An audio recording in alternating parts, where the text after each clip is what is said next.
Want to make a podcast?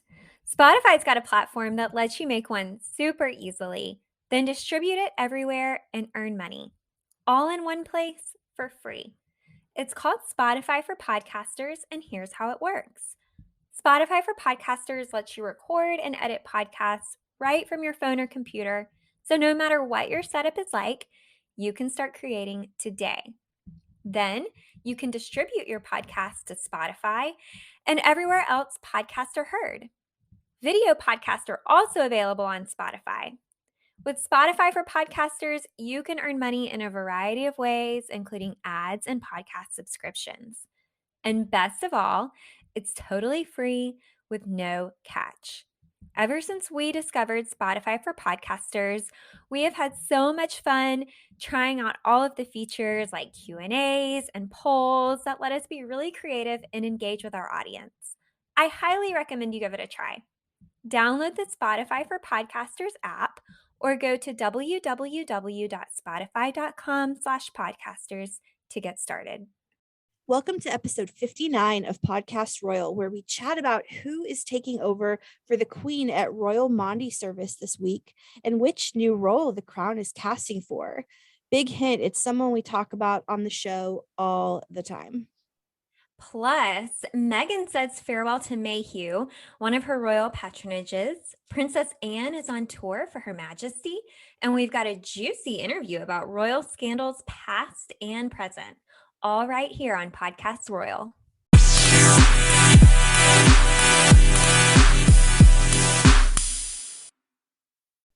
Welcome back to episode 59 of Podcast Royal. I'm leading with this because I don't want to forget to talk about it. I binged The Ultimatum and I loved it. Have you started? Okay, so I have started episode 1, but I've had some distractions this week, so I am going to get through it. I've just haven't gotten all the way through yet. So, am I correct that the final episodes roll out Wednesday of this week, the day our podcast drops? Yes, and that is maddening to me because I finished the show on either Saturday or Sunday. I think it was Sunday, and it just leaves you with a huge cliffhanger. So I will say that episode 1, I was like, okay, this show's all right, but by episode 2, I couldn't stop it, and I am in love with Colby, and he needs to take away the cowboy hat. Listeners will understand if they've watched the show, but he is so cute. He is a better looking version of one of my ex-boyfriends from a few years ago, and he is, oh my gosh, it's such a good show. I think it's better than Love is Blind, and I'll say that confidently. Oh, wow. Okay. Well, I'm excited to get more into it. So I'll share my thoughts next time we record for. Okay, well, I say it's a spoiler-free zone, but it's not over yet. So like you said, we're as ever recording this on Tuesday night. The final 2 episodes are coming. I think they're the final 2 are coming out on Wednesday, the 13th. So we shall see what happens. But other than The Ultimatum, what are you into this week? Well, so I'm sure I've talked about this before in the podcast, but I have a big sweet tooth when it comes to, my guilty pleasures and what I like to snack on. I love to grab something sweet. So if our listeners have not heard of this, or if you haven't, Rachel, definitely check this out. Not hashtag not an ad. But I came across, it was an ad. I came across these treats in the grocery store in the refrigerator section. The brand is Hail Mary, and they make these little, really just like one bite little desserts. And they're like little cups. And so they've got like a key lime pie, a Meyer lemon, a chocolate almond butter. They're so good. You keep them in the fridge so they're cold, and they really do taste like, I mean, my favorite is probably the Meyer lemon. It's like a lemon pie. But what I love about it is they're vegan, dairy-free, gluten-free, paleo-friendly. So they're made with ingredients like almond flour, coconut oil, and I think the lemon ones are like 5 grams of sugar for each little bite. So just a fun dessert to have on hand in the refrigerator, especially this time of year as the weather warms up. Key lime and lemon are always super refreshing. Mhm. And I am embarrassed to admit how many I have eaten the past few weeks. I definitely canceled out any benefit from low sugar because I have had more than my fair share. They sound delicious, especially I love key lime, so I'll have to check that out for sure. Definitely do. So So as what for what I'm into this week, um, it is celebration season for the British royal family. This time of year is just where all the birthdays are, all the anniversaries are. Unfortunately, some tragic events too. We just, of course, passed Philip's 1 year anniversary of his passing. But in just the span of a month, we have Her Majesty turning 96 on April 21st. We've got Prince Louis turning 4 on April 23rd. The Cambridges will celebrate their 11th anniversary on April 29th. Princess Charlotte turns 7 May 2nd. Archie turns 3 May 6th. And then the Sussexes rounded out celebrating their 4th anniversary on May 19th. So there's just a lot to be thankful for this next month, and a lot of birthdays and anniversaries and just a lot of happy occasions. And I'm, of course, especially cognizant of how special it is that we have another birthday with Her Majesty. 96 is a great age to reach, and we hope for many more. Definitely. Wow. It is such a big celebration month in April. But April's a great month, really, no matter where you are in the world. I feel like it's just a pretty time Mhm. of year. It really is. And save for the pollen that we're experiencing down in the South, which we were just talking about a moment ago offline, this is my favorite time of year when it turns from winter to spring and it's just beautiful outside. And when the pollen is done doing what the pollen is doing, then I just want to live outside. So it's a happy time. And so we're embracing it. And we had a monster episode last week. We're not going to do that to y'all again this week. So let's go ahead and hop right on into the royal rundown, shall we? Yeah, definitely. So we found out this week that the Queen will miss an important Easter tradition. She announced she will not be in attendance at the Royal Maundy Service at St. George's Chapel in Windsor Castle on April 14th and will be sending Charles and Camilla in her place. The service takes place the Thursday ahead of Easter annually, and Her Majesty distributes specially minted coins known as Maundy money to recognize people 70 years old and older for service to their communities. So this year, Charles will distribute the Maundy money in his first time ever filling in for his mother in this capacity. Though he did attend the Royal Maundy Service twice before in 1962 and 1968, this will be Camilla's first time at the service. I just think that's striking that Charles hasn't even attended the service since 1968. That is I know. before his investiture, so that's wild. But also in Her Majesty related news, in 2019, many of you have probably read this book. Angela Kelly, who is the Queen's longtime stylist, dressmaker, and friend, released her book The Other Side of the Coin: The Queen, the Dresser, and the Wardrobe. I think that book came out in October of 2019, and I got that book for my mom for Christmas that year. Anyway, it was just announced that she is releasing an update to the best-selling book on May 12th in the UK. No word on US release date just yet, which details how Her Majesty handled life in lockdown, including who cut her hair. Big hint, it was Angela Kelly herself that did so. So the update is coming out in honor of the Platinum Jubilee and will feature new photography and other updates since the book came out in late 2019, like Prince Philip's funeral and what happened behind the scenes of the Queen's first engagements post COVID lockdown.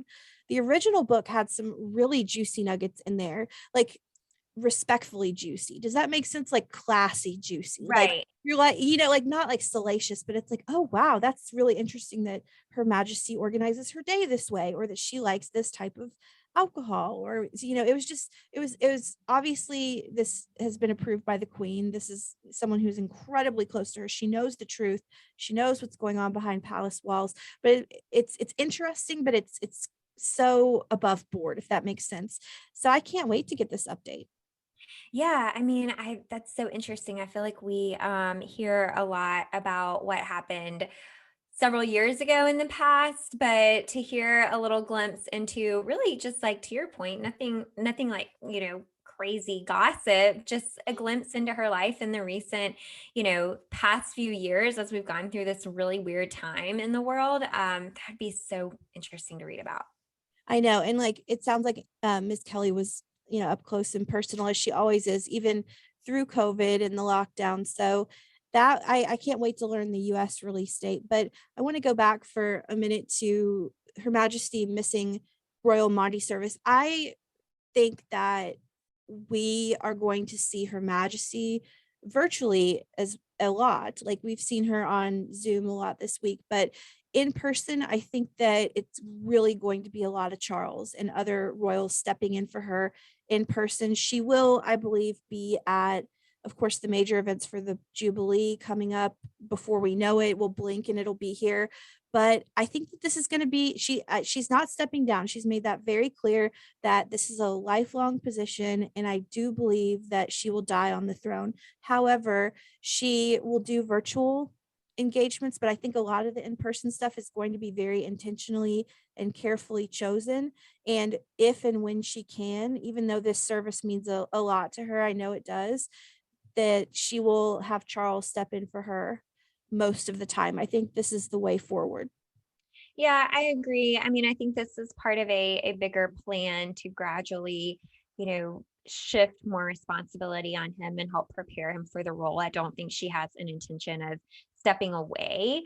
And I do think it's great that we're able to have these virtual engagements because it does allow her to have a little bit more FaceTime, with other people and to continue with engagements without the, added stress of having to go out physically in person to a lot of these. And she's able to kind of gradually transition to a slower pace. So Mhm. I think you're right. Yeah, and I think how special it is really to have, because Charles has been in essentially a 73.5 year apprenticeship, the longest apprenticeship of all time, I would say.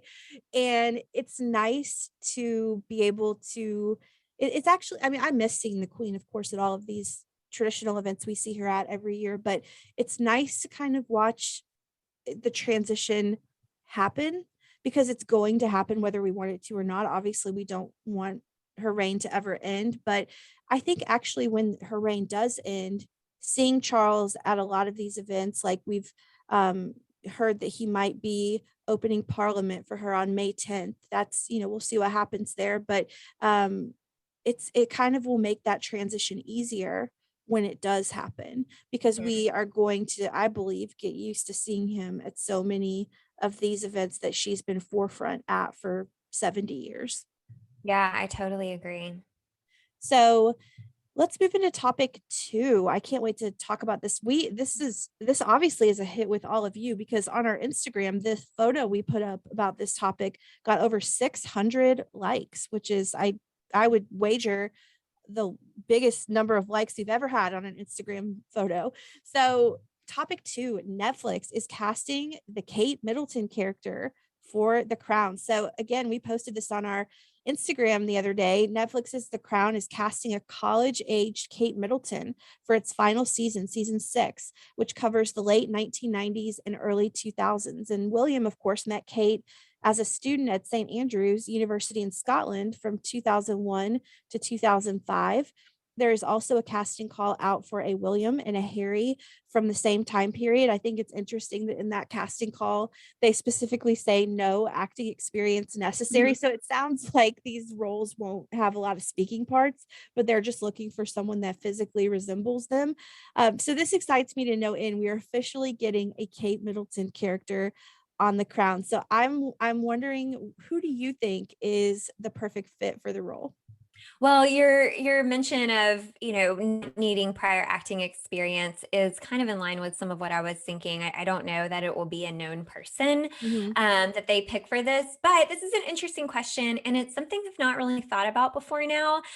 Off the top of my head, I really didn't have an answer, so I started Googling Kate Middleton doppelgangers the other day. Um, Uh-huh. And I've got a list here we can kind of discuss. I will say though, most of these women listed here are all like mid 30s, early 40s. So they're close to Kate's current age.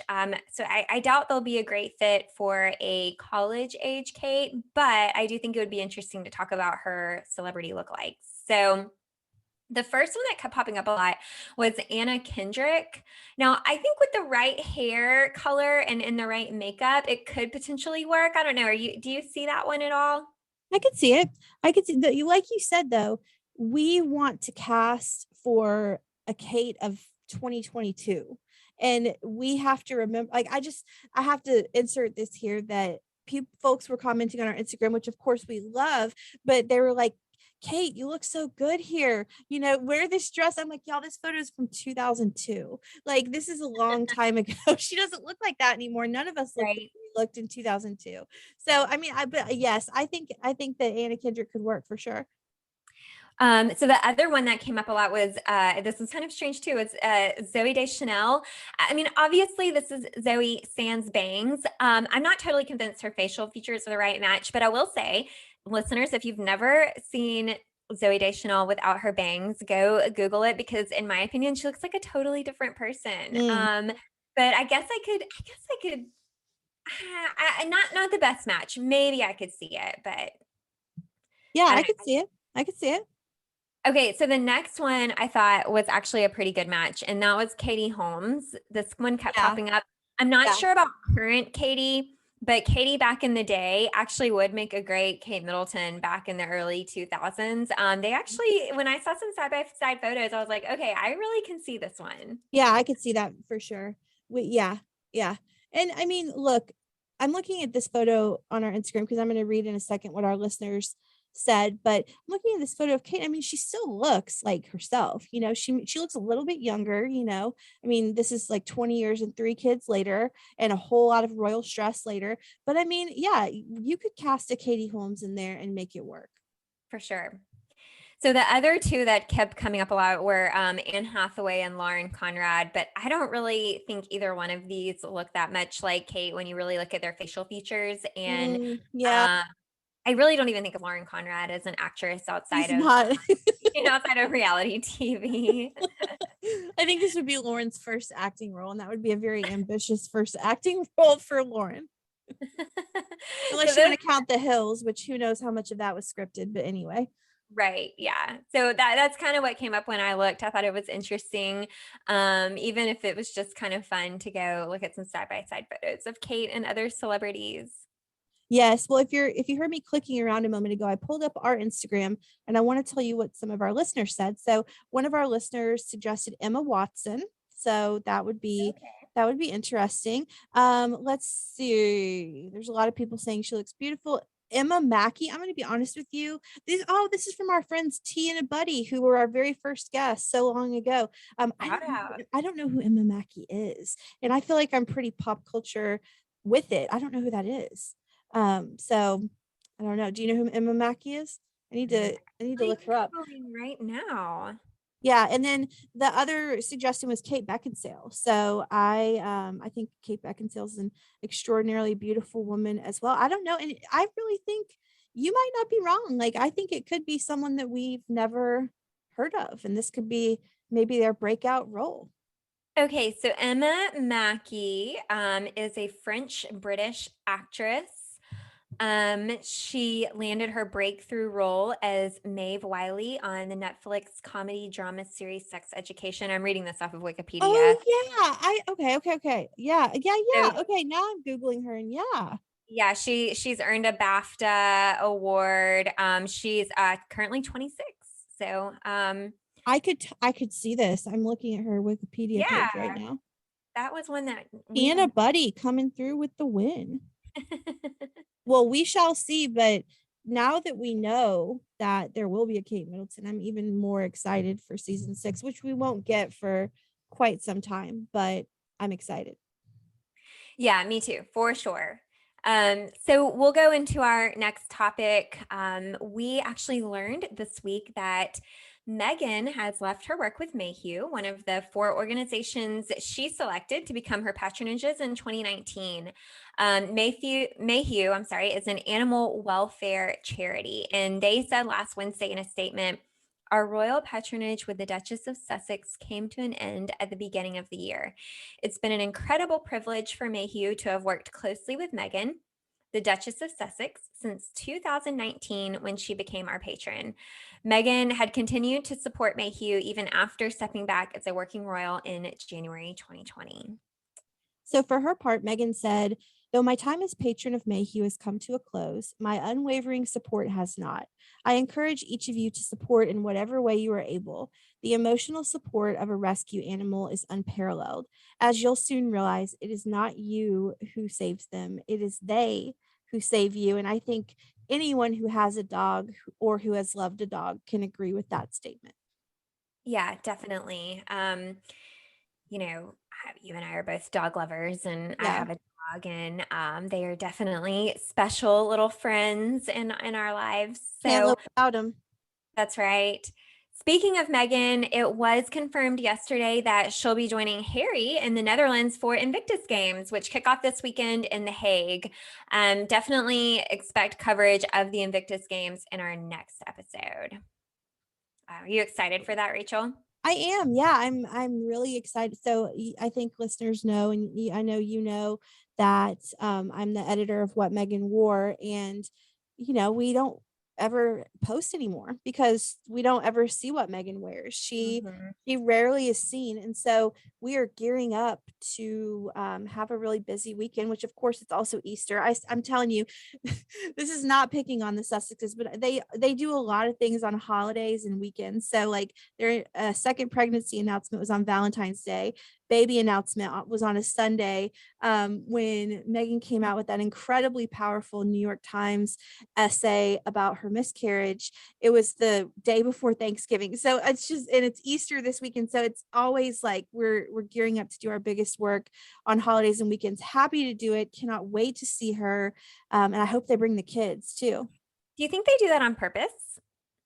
I don't know. I mean, that is, just from a journalism and communications perspective, that is a really strategic choice because, that is oftentimes when news kind of dies, right? Like on weekends, and especially if you release something on a Friday. But I don't know. I think, I mean, the baby announcement, the baby was born on Friday. They announced it 2 days later. I don't think they could have chosen when the baby was born. I don't know. It might be a total coincidence, but whatever it is, they keep us on our toes and I love it. And I'm so excited to see her. And like I said, I hope they bring the kids, and I hope that we just have a really feel good time in the Netherlands with the family. Yeah, I am looking forward to this year's event. And I actually went out on the Invictus Games website to look around. And so I noticed the Invictus Games logo, they highlight the I am. I just wanted to point this out for listeners if you haven't gone and taken a look at the logo. So I am is highlighted, and their slogan is "We came, we saw, we're unconquered." And Invictus Mhm. actually means unconquered. So I thought it was a cool logo and a fun slogan to go along with the name. If you haven't seen that already, go check it out. But in my digging around, I also found out that the 2023 Invictus Games will be held in Dusseldorf, Germany. I don't know if I already knew that. I was trying to think, had we covered that or talked about that? I couldn't remember. But I thought Yeah, I'd throw it out I feel there. like, I don't know if we've covered it on the show. I feel like they announced that some time ago because this location, the Netherlands, was supposed to happen in 2020. Right. So this has been pushed back and pushed back. So I mean, I think I did know that, but I don't think we've talked about it on the show. Well, it's a great time to plan your next trip to Germany, and price out plane tickets if Or my you. first trip to Germany in my case. So, yes, absolutely. I mean, I just, I hope my dream for the Invictus Games is that they, treat it kind of like a mini royal tour and we see them in lots of, well, see them. I mean, Harry, love your fashion, but I'm talking about Meghan and lots of looks and, I'm really excited. It makes my What Megan Wore heart really happy. All right, let's move into topic 4. Anne is on tour. So the royal family marked the 1 year anniversary of Prince Philip's death last Saturday privately, but his only daughter, Princess Anne, was, as usual, at work, touching down in Australia alongside husband Timothy Lawrence for her 2-leg tour on behalf of her mother, Queen Elizabeth, and her Platinum Jubilee. Anne spent 3 days in Australia before heading off to the second leg of the tour in Papua New Guinea. And she'll spend 2 days there. And I believe she's still there today, which is Tuesday. Yeah, and Anne is so under the radar. But she still remains the backbone of the working core of the royal family and is such a stable anchor. So I got on the court circular, which is on the Royal Media Center. It tells about all the different engagements royals have coming up. I was starting to look for when I'm in London in July. Not a lot of events and engagements are posted for that time period yet, but I want to stalk a royal or two. So I wanted to kind of see like where they might be. And Anne's title is the Princess Royal. If you go on the court circular, I'm telling you, almost every engagement is the Princess Royal, the Princess Royal, the Princess Royal. She is such a workhorse, and I love that. And her tour is flying really under the radar. I mean, I have really heard. I really had to do some digging to find anything about what she's doing, but it's such a contrast to the Cambridge's tour, which got so much press attention. I just feel like Anne is there to do the job. No muss, no fuss. Yeah, yeah, she is definitely a very hard worker. So, also in royal tour news, Charles and Camilla announced this week that they will head off to Canada in May for the continuing Platinum Jubilee tour. They will be there 3 days, and this is their first time back to Canada since 2017. Charles has visited Canada 19 times, Mm. and Camilla has visited 5.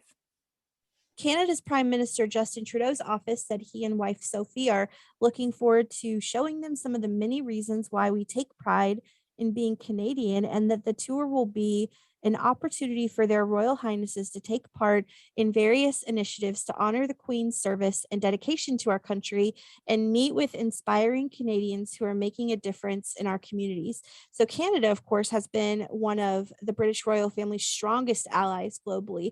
What no one's talking about as Anne is in Australia is that Australia has very vocally said that they are looking to also no longer have the Queen as head of state. So this visit is very important. She's on a very important visit in Australia. Canada has never, to my knowledge, raised those concerns.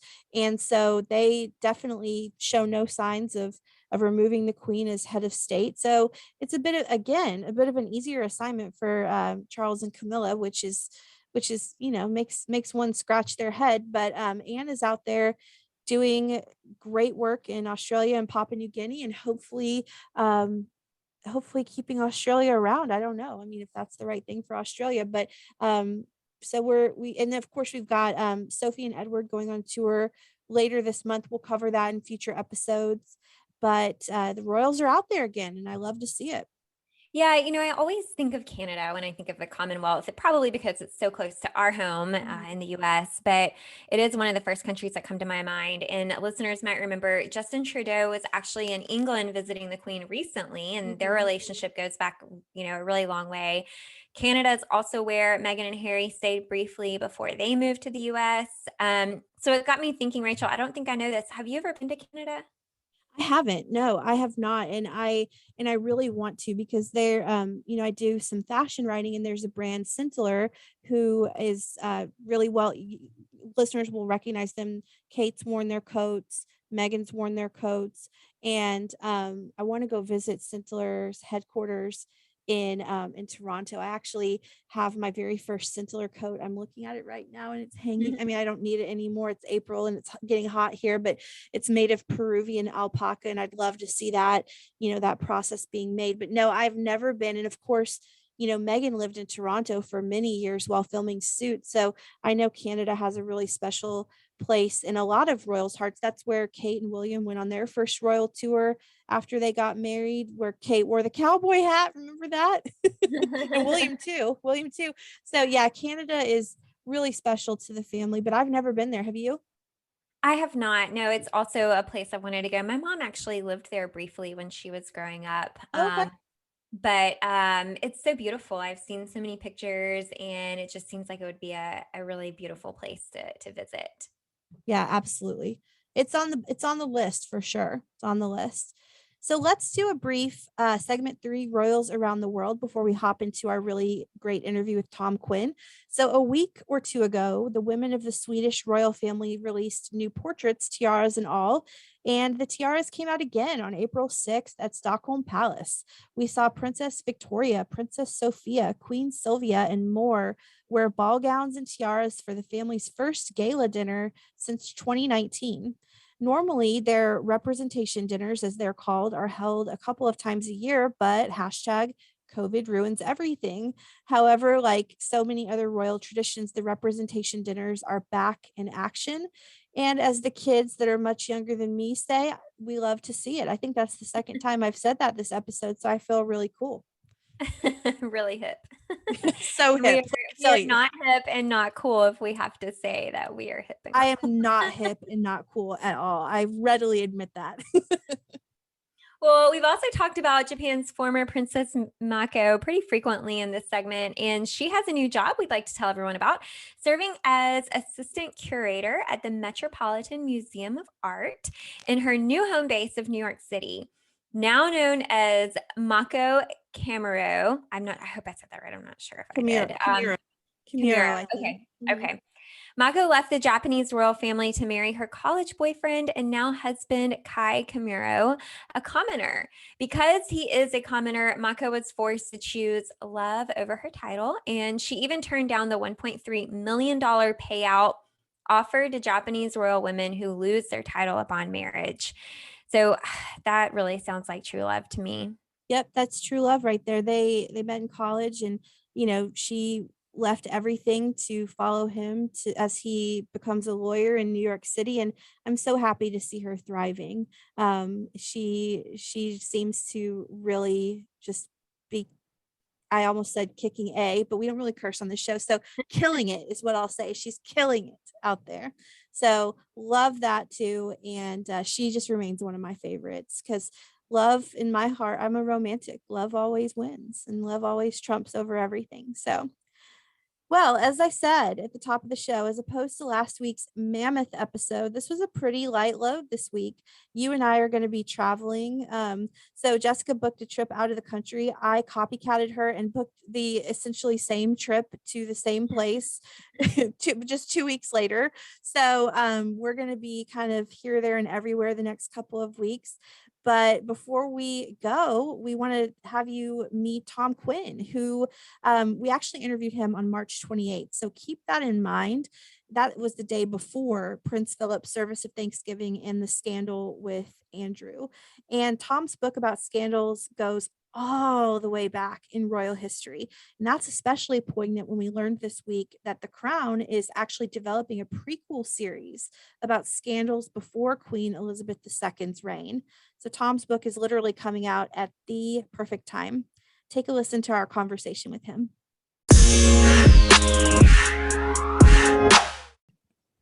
We are excited to have on the show today Tom Quinn, author of Scandals of the Royal Palaces, an intimate memoir of royals behaving badly. He is the author of several bestsellers like Kensington Palace, an intimate memoir from Queen Mary to Meghan Markle, and Mrs. Couple, Mistress to the King. As we know, the royals are not without scandal, and we're thrilled to talk to him today about some of them. Welcome to the show, Tom. Thank you. Thank you for asking me on. It's an honor to have you here. So first of all, I love the title, Royals Behaving Badly. That is so compelling. So you are a longtime royal author. Why did you initially decide to write this book? What was the spark that lit the flame here? Well, I think when you look back at the history of the royal family, the idea, as you say, they have been involved in lots of different scandals. But I thought what was most interesting is how various scandals in the past involving the royal family, they can look very different from the perspective of history. I mean, I'll give you an example. When, for example, Edward II was persecuted because he was gay, and eventually he was murdered because of his relationship with a male member of the court at that time. And at the time, the great scandal was that he was having a love affair with a man. But when we look at it from this period, what looks terrible is that the poor man was murdered basically for being gay. And many other scandals, when they're looked at from the viewpoint of now, they can look very different. And other I mean, the thing is about royal family and scandal, it's something that's always there in every age, even during Queen Victoria's reign, when there's this idea that, the whole of Britain, in fact, the whole of the empire, nobody ever had affairs, nobody ever behaved badly, there were no gay people. That idea, even during Victoria's reign, there was this sort of underbelly of scandal. And I just think it's such an interesting area, because it's like the unofficial history of a very famous institution. Yeah, I especially appreciate knowing about, I mean, we know about the scandals of today, right? Like Prince Andrew and so on, Yes. but learning about because of course there were scandals always, but we just never heard about them prior to, the news media being maybe less forgiving and reporting more on royal scandals. So it's interesting to go far back in history on the topic of scandal. Yes, that's true. I mean, really up until the permissive 1960s, as we've come to call them, the newspapers, certainly in Britain, less so in the United States, but certainly in Britain, they very rarely mentioned anything that was critical or embarrassing for the royal family. And then suddenly that all changed. And I think one of the reasons for that was that before the 1960s, the big newspapers in the UK were owned by members of the aristocracy, or by people who wanted to become members of the aristocracy. And so they didn't want to upset the royal family, because they felt that was a good way to be accepted by them. Lord Northcliffe is a famous example, And then by the time the 1960s came along, they realized that the more important thing, or certainly from the point of view of the newspaper owners, the more important thing was just to sell lots of newspapers. And as we all know, royalty sells. Stories about royalty always sell. And I think also many of the stories that on the face of it are scandalous actually often reveal the more human side of the royal family. I don't include Prince Andrew in that, but certainly with Diana Spencer, the Princess of Wales, the late Princess of Wales, many of the so-called scandals that she was involved in actually did a lot to enhance her reputation, because it made people realize that, here was a young woman who was suffering, and she may have behaved from the royal family's view in a slightly scandalous way, by having, after Charles went off with Camilla and Diana had a series of lovers, that from the royal family's point of view was scandalous. Mm-hmm. But for the rest of us, it kind of it enhanced Diana's reputation. So I think the great thing about scandal is it's many layered, and it's many sided, and it's not always a bad thing for a member of the royal family. It can, actually do good things for them. Although, of course, the official view will always be that they're supposed to be very well behaved, come what may. Mm-hmm. In the book, you write, but dozens of other royal scandals have been covered up, or to some degree, by an establishment that is famous for its determination to keep royal secrets. Well, secret. Which of these scandals covered in the book was the most shocking to you? I think the fact that, there are two that I found really shocking. One was the fact that when Edward VII, so that's the current Queen's great grandfather, when his eldest son, Prince Albert Victor, who was, by the way, who was due to become king, he was the heir to the throne, when he was implicated in, and this really was shocking for the Victorian era, he was implicated in a group of aristocrats who were visiting a homosexual brothel in North London. And what really shocked me about it wasn't the fact that there was an establishment cover-up, because there was. The newspapers weren't allowed to mention this. There was no gossip about it. The whole establishment clamped down on this story. But what really shocked me about it wasn't that I could understand that they wanted to protect the heir to the throne. But when a few years later, Albert Victor died from flu, so here we are, the heir to the throne dying from flu, letters from senior officials in the royal family and connected with the royal family, which have only been revealed recently.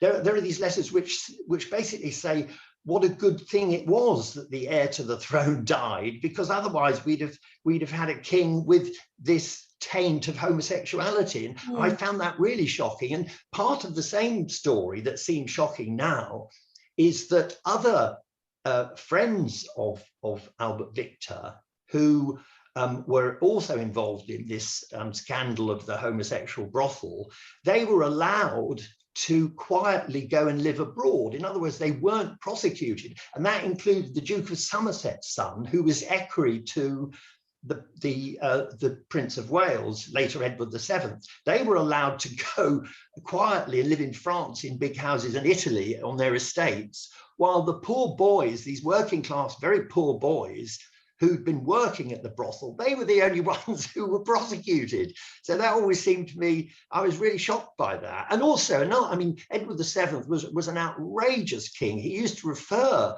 to his wife as Edward VII, for anyone who doesn't know, was the heir to Queen Victoria. He always referred to his wife as his brood mare, meaning he only really wanted her because he knew he had to have an heir and have lots of other children. Wow.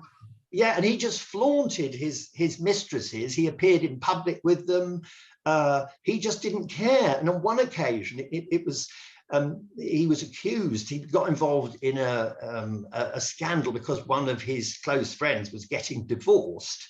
And during the court case, he was asked. He was a witness in this case, and he was asked by counsel if he slept with a certain woman, and he said he hadn't, and it was commonly known that he had slept with this woman. So there we have the future king committing perjury, which, you know, as in the United States, in the UK, if you commit perjury, it's an automatic prison sentence. But you know, there's the future king allowed to get away with perjury. So I found that also deeply shocking. Well, I also want to quote you, and I love quoting authors to authors. You write, "Scandal in the royal family have always been strange and not so strange bedfellows, and that members of the royal family find it impossible to resist the lure of flattery and personal power. Since they are often unhappy in their gilded cages, it is perhaps no wonder that down the ages, royal men and women have used their position and influence to get what they want, whether that be sex, drugs, or money, while hoping to maintain their reputations as moral leaders." So what key personality traits of someone in this position, meaning a royal, makes them susceptible to scandal? Does power generally equal scandal? I think, well, you know that famous phrase that power corrupts, and absolute power corrupts absolutely. I think the members of the British royal family, perhaps especially the men, they're in this unique position where centuries ago they lost their any real political power. I mean, the Queen does have power, but she really can't refuse to sign new bills into law. She has to do that. So they don't have political power. And so over several generations, being brought up as if they are these incredibly special people, it's like it sort of goes to their heads, and they believe that they can do no wrong. And the power that was once exercised in the political sphere, they exercise in the personal sphere. So, you know, Prince Andrew is a classic example. You know, I've spoken to several people who work for him, and they say he was absolutely and is absolutely insufferable because he believes that he's super intelligent, that everything he does must be right because he does it. So it's this upbringing, this rarefied upbringing of wealth and privilege. So, you know, in a way, you have to be sympathetic to someone like Andrew because he's born into this. He never had to make any effort. He's been treated, you know, like an 18th century monarch, really, with footmen to look after him, teams of nannies when he was a baby, all this kind of thing. And I think in the end, when it can't be exercised in the public sphere, this enormous sense of entitlement that's built up because of their unique kind of upbringing, it comes out in really, really bad behavior where they basically control other people, or they, you know, as in Andrew, they sleep with people because, you know, they probably think that people are sleeping with them because they're wonderfully charming and handsome, but actually it's because they're using their power, their position as members of the royal family to get what they want. They have this assumption that if they want something,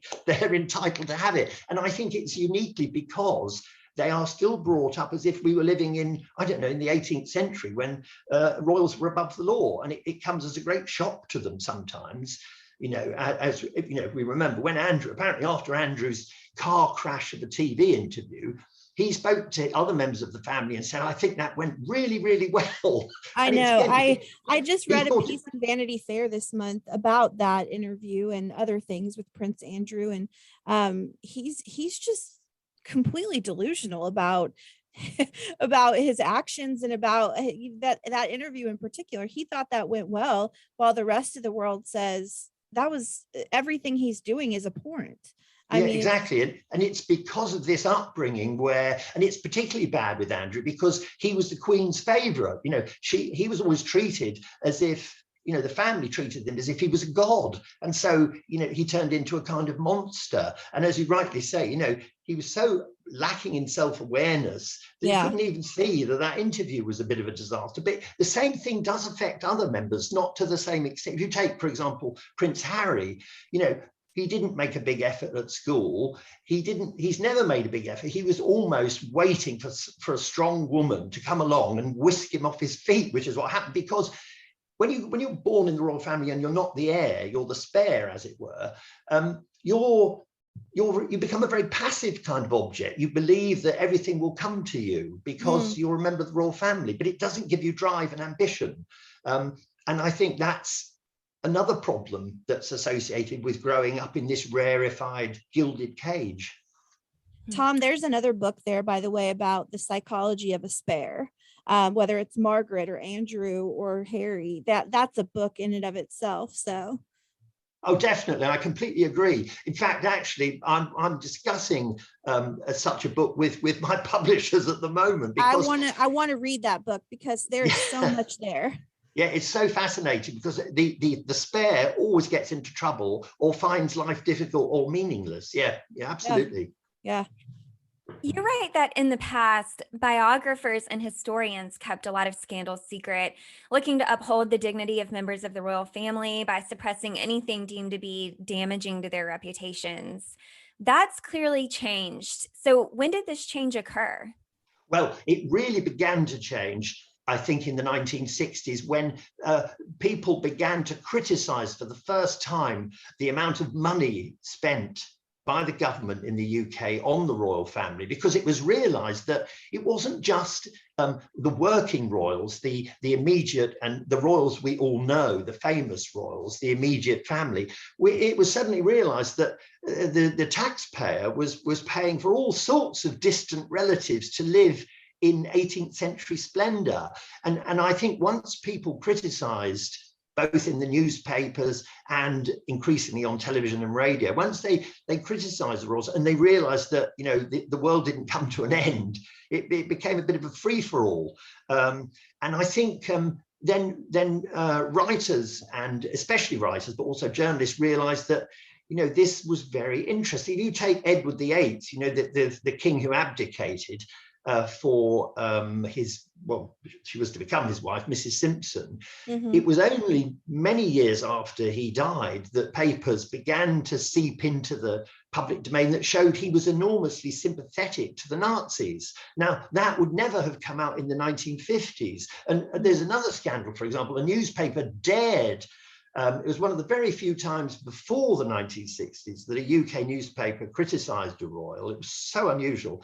The newspaper printed an editorial saying that Edward VIII, before he was married to Mrs. Simpson, had slept with her. Now everyone knew that was true, but because he was the king, or had been the king, he sued the newspaper and won. And really, the judge just said, well, he's the king, or he's about to be the king, so we've got to accept his word, even though it was commonly known, of course, that he had slept with Mrs. Simpson many times before they were married. So I think it was that kind of deference that came to an end once people realized they could criticize and they wouldn't be, imprisoned in the Tower of London. And from then, once you open the floodgates, everybody does it.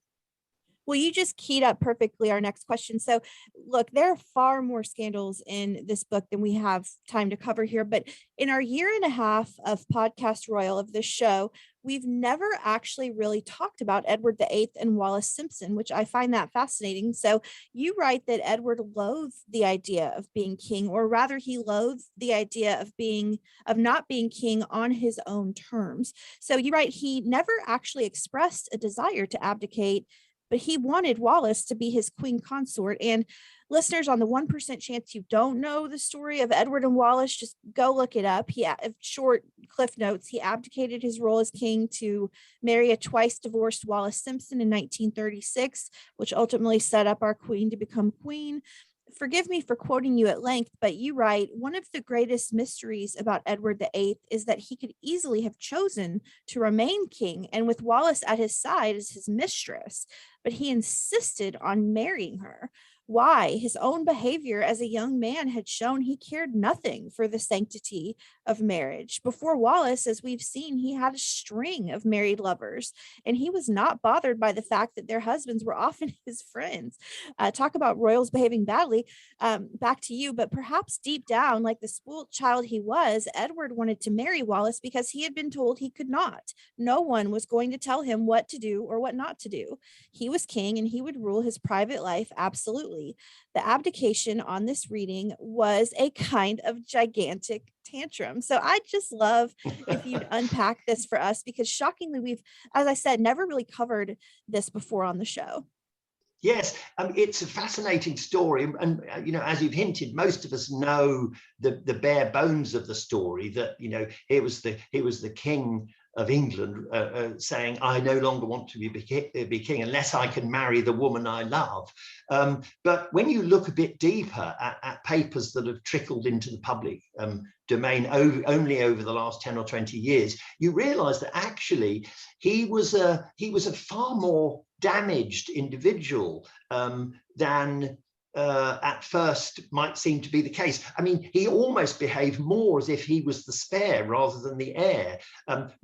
Before he met Mrs. Simpson, he'd had a string of mistresses, many of them, as you've said, married to his best friends. But that was the sport of the aristocracy. No one really minded if you slept, if they slept with each other's wives. It was considered very bad form to make a fuss.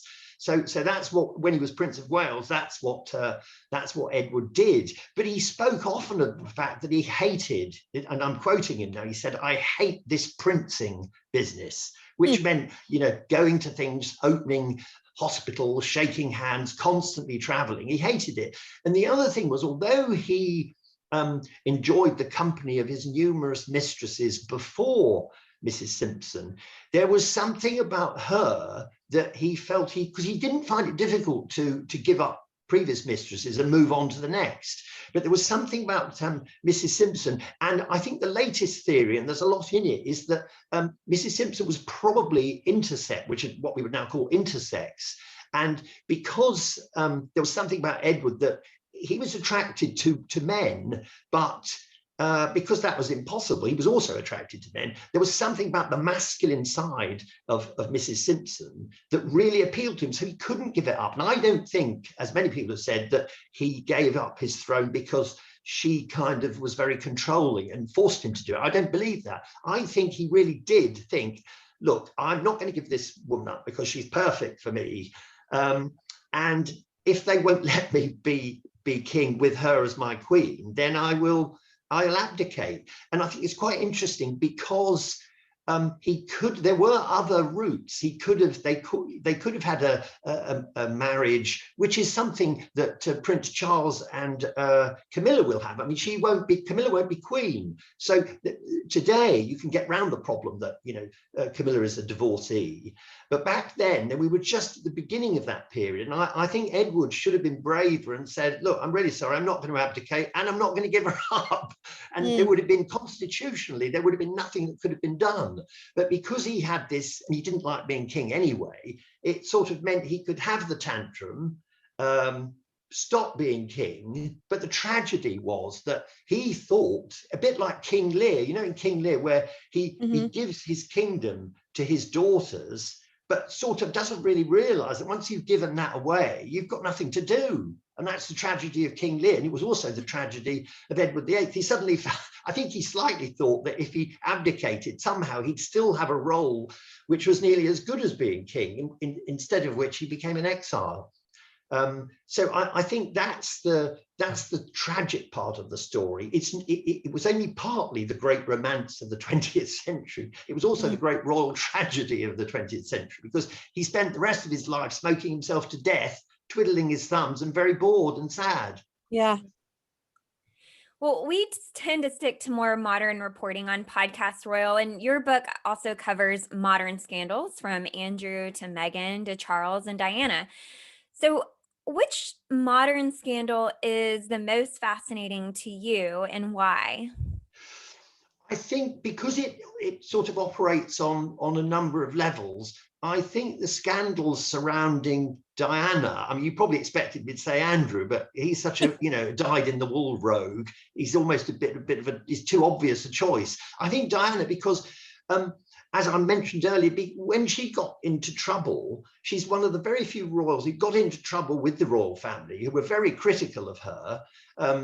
And yet, the public, whatever she did, whatever scandal she got involved in, the public were more and more on her side. Even when, for example, she gave the famous interview to Martin Bashir, where she admitted, that she and Charles had broken down, they both had affairs. That whole thing was a massive scandal, but it didn't damage her reputation. It enhanced her reputation. So I think in many ways that's the most fascinating modern scandal. But also I think the complexities of the I'm not sure how scandal is the right word for it, but Harry going to live in America with an American divorcee, that's a fascinating one too, because it echoes in the royal family. Terrifyingly, it has echoes of Edward VIII and Mrs. Simpson. The perception in the royal family from people I've spoken to who are very close to the royal family, senior members of the royal family, is that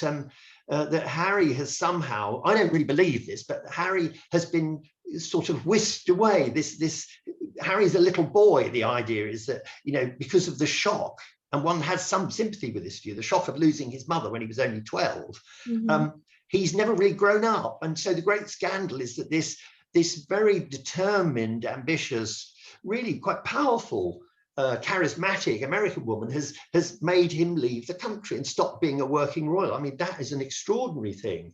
And every time they give an interview or they write another book, the royal family trembles because they don't know what new scandals will result. Well, and in another bit of There's Nothing New Under the Sun in the Past is prologue, in writing about Charles II and his many mistresses, you write, if ever a king exercised his royal power to get what he wanted, that king was Charles II. The price Charles paid for his scandalous love life was that he inevitably became who does this sound like? The target of satire and jokes, which detracted from both his reputation and his effectiveness as king. Well, someday in the not too distant future, there will be a Charles III who, at least when it comes to the latter part of that question, the same can be said about him. So you write in the book that scandal is like a snowball. It's difficult to rehabilitate a royal reputation. As Charles, hopefully in the far distant future, Charles becomes king. We're not ready for the queen to leave us, but it's going to happen someday. Has Charles rehabilitated his reputation? Well, I think Charles, if any royal has been able to do it, I think Charles has to a large extent managed to do it. And for one reason, if he'd gone from mistress to mistress after the split with Diana, I think, his reputation would be irrecoverable. It would be a disaster. But because the perception is that actually he was almost forced for dynastic reasons by the family to marry Diana, because he was forced to do that, and he really all the time wanted to marry Camilla, who he knew before Diana. Because of that, I think people think, well, he's actually gone back to his first love.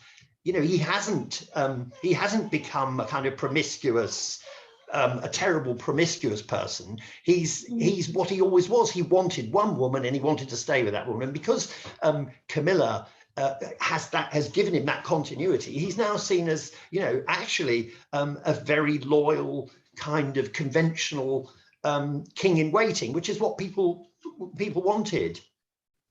Scandals of the Royal Palaces, an intimate memoir of royals behaving badly, is out April 5th. Thank you so much for being here today, Tom. We really appreciated talking with you. Yep, thank you very much. I enjoyed it very much.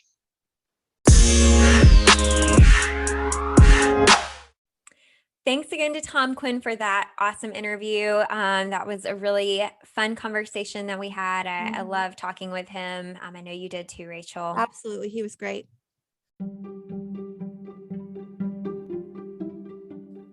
Listeners, don't forget to follow us on Instagram at Podcast Royal. Email us at hellopodcastroyal@gmail.com, and please follow, rate, and review our podcast.